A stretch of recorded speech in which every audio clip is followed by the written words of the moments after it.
ఈ 9 నెలల కాలంలో పోనీ ఉద్యోగాలు ఎంతమందికి ఇచ్చారు, ఉద్యోగాల పరిస్థితి ఏమిటి అని కూడా కాస్త ఒకవైపు అటువైపు చూస్తే ఒక్క కొత్త ఉద్యోగం ఇచ్చిన దాఖలాలు లేవు, కానీ ఊడగొట్టిన ఉద్యోగాలు మాత్రం ఏకంగా 2,60,000 ఉద్యోగాలు, వాలంటీర్ల ఉద్యోగాలు పూర్తిగా తీసేశాడు. 18,000 మంది బ్రేవరీస్ కార్పొరేషన్లో 18,000 మంది వాళ్ళ ఉద్యోగాలు పాయే. 2,60,000 మంది వాలంటీర్ల ఉద్యోగాలు పాయ. బ్రేవరీస్ కార్పొరేషన్లో మరో 18,000 ఉద్యోగాలు పాయ. ఫైబర్ నెట్, ఏపీఎండిసి, ఫీల్డ్ అసిస్టెంట్లు, వైద్య ఆరోగ్య శాఖ, ఇలా ఆయా విభాగాలలో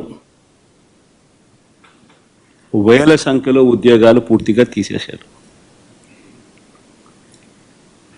ఇవన్నీ ఒక ఎత్తున గ్రామ వార్డు సచివాలయాలలో సైతం పనిచేస్తూ ఉన్న ఉద్యోగస్తులను కూడా, వారిని కూడా సచివాలయాల నుంచి వాళ్ళందరినీ కూడా డిస్లొకేట్ చేసి గవర్నమెంట్ రంగంలో మిగతా డిపార్ట్మెంట్లలో ఎక్కడైనా వేకెన్సీస్ ఉంటే అక్కడ వాళ్ళని సరిదేసే కార్యక్రమం మొదలెట్టాడు. సో ఆ ఇచ్చే ఉద్యోగాలు కూడా పూర్తిగా కుదించే కార్యక్రమం. వాలంటీర్లను ఎలా మోసం చేశాడో మనం అంతా చూసాం. ఎన్నికలకు ముందు వాలంటీర్లకు 10,000 జీతం అన్నాడు. 10,000 బాయ, వాలంటీర్ ఉద్యోగం ఉన్నది బాయ. పోనీ ఉద్యోగస్తులనైనా అంత బాగా చూసుకున్నాడంటే వాళ్ళను మోసమే. ప్రభుత్వం వచ్చిన వెంటనే ఆయన మేనిఫెస్టో ఒకసారి చూస్తే, ఆయన మేనిఫెస్టో ఆయన ఇచ్చిన 143 హామీలు ప్రభుత్వం వచ్చిన వెంటనే అయ్యారన్నాడు. ఇంటరిమ్ రిలీఫ్ ఇంతవరకు 9 నెలలు అయింది. రూపాయి పెంచింది, రూపాయి ఇచ్చి పుణ్యం కట్టుకున్న పాపాన పోల. 9 నెలలు అయిపోయింది. ఉద్యోగులకు మెరుగైన పిఆర్సీ అన్నాడు. ఉన్న పిఆర్సీ చైర్మన్ బలవంతంగా రాజీనామా చేయించారు. కొత్త పిఆర్సీని ఇంతవరకు ఇలా ఐఆర్ ఇవ్వాల. 1వ తేదీనే జీతం అన్నాడు. 9 నెలల కాలంలో ఒకే ఒక నెల ఇచ్చాడు. మిగతా 8 నెలలు నెలలో 1వ తారీఖున జీతాలు ఇచ్చాడు చంద్రబాబు గారు. చెప్పండి.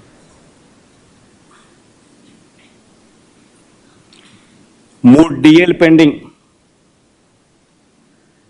ట్రావెల్ అలవెన్సులు pending, surrender leave pending, medical reimbursement అన్నీ పెండింగ్. చివరికి ఉద్యోగస్తులకు సంబంధించిన జిఎల్ఐలు, జీపీఎఫ్లు కూడా తాను వాడేసుకుంటా ఉన్నాడు.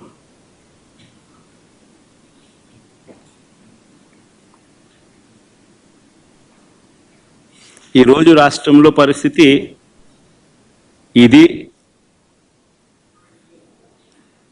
విధ్వంసం, ఆర్థిక విధ్వంసం అంటే ఇది.